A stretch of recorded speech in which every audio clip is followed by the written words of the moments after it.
Sensation, le MAG. Bonjour à tous, bienvenue sur Sensation en association avec TV78. Je suis aujourd'hui avec François Chemec, directeur de la mission locale Skyway 1625, Léa Ourlier et Johan Viltard. Vous êtes tous les deux des jeunes suivis par la mission locale. Bonjour à tous les trois. Bonjour. Alors François Chemec, quels sont les objectifs de la mission locale au quotidien ? Les objectifs de la mission locale, c'est d'accompagner les jeunes dans leur démarche d'insertion sociale et professionnelle. Pour cela, ils auront toujours un conseiller référent et qui les accompagnera, parce qu'il peut y avoir des périodes où ils n'ont plus besoin de la mission locale parce qu'ils ont trouvé, puis après ils vont revenir. Ça, c'est le marché de l'emploi qui fait ça. Certains jeunes viendront une fois, trouveront la réponse à leurs questions ou éventuellement auront le sentiment qu'ils n'en ont pas trouvé, ça peut aussi arriver. Voilà. D'autres jeunes seront suivis de 16 à 25 ans, qui sont nos limites d'âge. Vous accompagnez donc les jeunes du territoire vers l'accès à l'emploi et à la formation.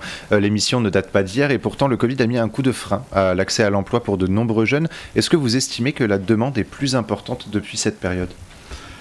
Alors, le Covid avait eu un fort impact sur les jeunes. En effet, on avait vu beaucoup de jeunes perdre leur emploi à ce moment-là.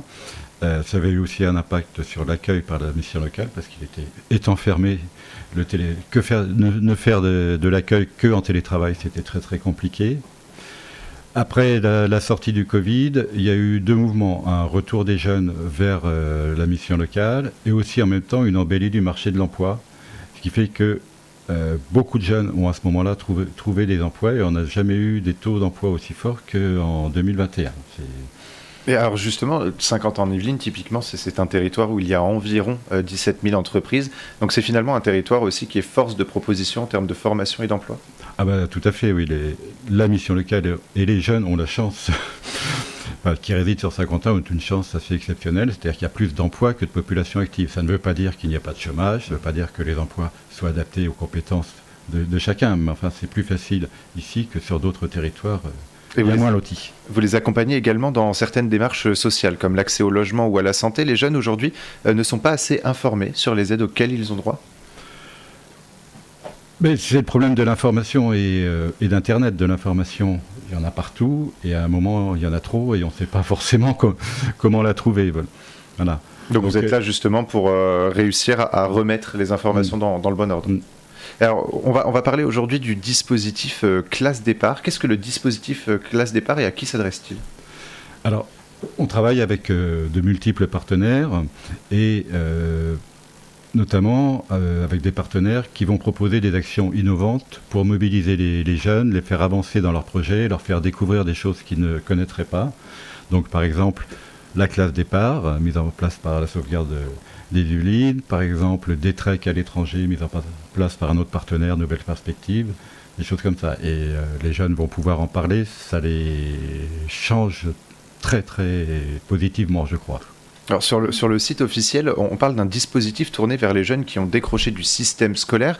Ils sont environ 100 000 par an à quitter les bancs de l'école sans qualification, mais ce n'est pas tout. Ce n'est pas seulement les jeunes en situation de décrochage scolaire, c'est aussi les jeunes qui sont sortis du système scolaire, donc même avec un bac, avec un diplôme, etc. Oui, initialement, les missions locales ont été créées pour les jeunes de très bas niveau de qualification.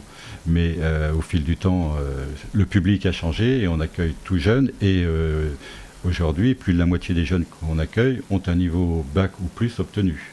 Alors Léa et Johan, vous avez justement pris connaissance de ce dispositif et vous y avez même adhéré. Johan, on va commencer par vous. Comment est-ce que vous avez connu justement ce dispositif classe départ ?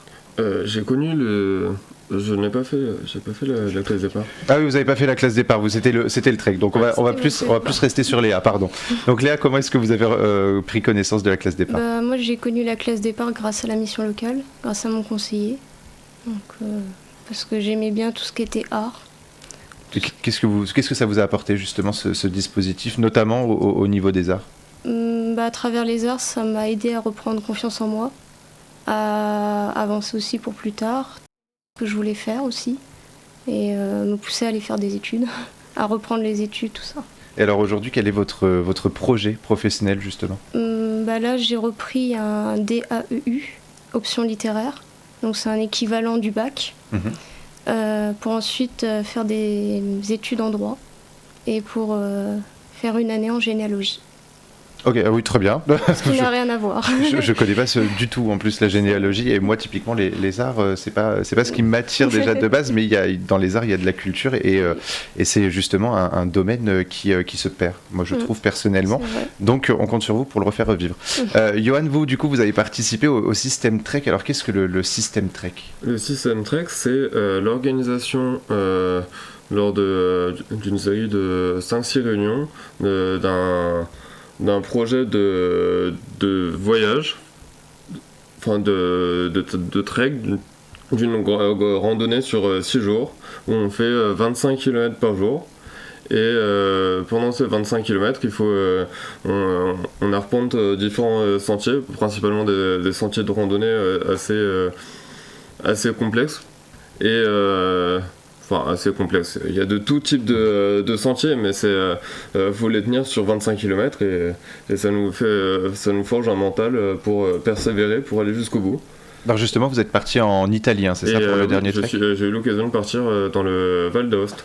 On a marché sur la Via Francigena de Vercelli, dans le Piémont, jusqu'à Aoste.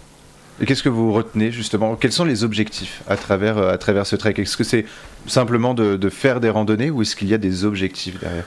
L'objectif principal, c'est une forme de persévérance. Il faut persévérer pour se dire il faut aller au bout, il ne faut pas abandonner dès lors qu'on commence à avoir un peu mal aux pieds ou un peu mal au dos. Il faut aller au bout, il faut continuer, il faut se dire que si j'arrive à faire ça, peut-être que j'arriverai à faire d'autres choses plus importantes, et plus importantes professionnellement parlant.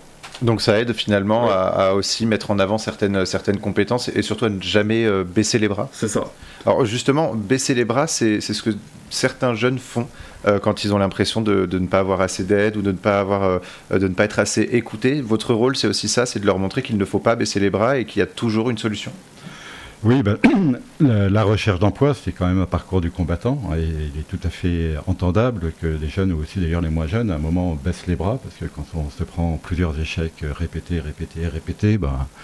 on n'y croit plus tellement, et on n'a pas envie de recommencer. Donc le rôle du conseiller, c'est aussi, lorsqu'il n'a plus de nouvelles d'un jeune, d'aller vers le jeune et d'essayer de le remobiliser s'il pense qu'il en a besoin. Alors, il y a également le parcours jeune, donc vous avez connu tous les deux un petit peu le parcours jeune, donc c'est des sorties organisées 2-3 fois par mois. Quels sont les objectifs, en tout cas pour vous, de suivre ce parcours culture, pardon? Ça permet de découvrir des choses que jamais on se serait dit qu'on serait allé voir au théâtre, tout ça on passe à côté, on fait pas forcément attention, et là ça permet de voir des spectacles peut-être que vous avez peut-être pas l'habitude d'aller voir. Ça permet un peu de s'ouvrir l'esprit, de voir différents horizons, et pas rester dans son coin, dans son petit confort. Johan, justement, donc vous voulez vous porter plus sur la culture ou la médiation culturelle. Quel est plus précisément votre projet? Quels sont vos projets pour l'avenir? Alors, j'aime beaucoup la culture, et j'ai vraiment envie de partager mon intérêt pour la culture au plus grand nombre. Et je trouve que justement, de nos jours, il y a certains jeunes qui n'ont pas forcément trop d'accès à la culture, où ils se disent que c'est peut-être pas forcément pour moi, et au final, la mission locale est là pour les emmener vers la culture. Vers certains spectacles qui, effectivement, ils n'auraient jamais eu l'occasion d'aller s'il n'y avait pas ce dispositif-là. Et vous, typiquement, justement, vous avez un diplôme, vous avez suivi une licence? J'ai effectivement une licence d'histoire de l'art. Parce que ça, c'est important, moi je pense, de le souligner. On a toujours l'impression que les missions locales, ça va être justement des jeunes qui sont en décrochage, ou qui ont juste le bac, etc. Non, la mission locale, c'est justement de 16 à 25 ans, et pour tous les profils. Tout à fait, tous les profils. Moi j'ai trouvé ça intéressant de le mettre. Oui. Est-ce que pour finir, on pourrait peut-être donner un conseil aux jeunes qui n'osent pas toujours se tourner vers la mission locale, notamment sur ces stéréotypes qui collent à la mission locale? Quel est le meilleur conseil qu'on peut donner à ces jeunes qui n'osent pas spécialement se tourner vers la mission locale? Johan, peut-être. Que toutes les aides sont bonnes à prendre. Il y a plein de structures qui peuvent aider les jeunes, et notamment les missions locales. Il y en a partout en France. Et on l'a vu à travers votre témoignage que la mission locale peut justement aider sur tout type de domaine, même du coup artistique et culturel. On vous souhaite du coup de poursuivre vos projets professionnels. Merci beaucoup à tous les trois d'avoir répondu à nos questions. Merci. Pour plus d'informations, on peut se rendre sur le site skyway1625.fr et pour revoir ou réécouter cette émission, rendez-vous sur notre site et notre application Radio Sensation.